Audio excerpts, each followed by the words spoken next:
আসসালামু আলাইকুম এভরিওয়ান, কেমন আছো সবাই? আশা করছি আল্লাহর রহমতে সবাই ভালো আছো। আমি আল্লাহর রহমতে ভালো আছি, আলহামদুলিল্লাহ।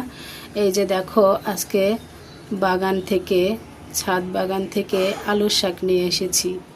কি সুন্দর আলুর গাছ হয়েছে এই যে। তো আমি আলুর শাকগুলো নিয়ে এসেছি। এগুলো কিন্তু ছোট মাছ দিয়ে রান্না করে খাওয়া যায়, সঙ্গে আলু মিলিয়ে তারপরে ভাজি করেও খাওয়া যায়।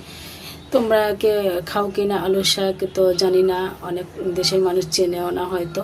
তো এই যে দেখো, আমি আজকে এগুলো রান্না করব। আর আমার মশলা শেষ হয়ে গেছে। এই যে আদাগুলো আমি এখানে সুন্দর করে ছুলাবো, তারপরে ব্লেন্ডার করব, কারণ মশলা না থাকলে তো আর রান্নাবান্না দেখানো যায় না।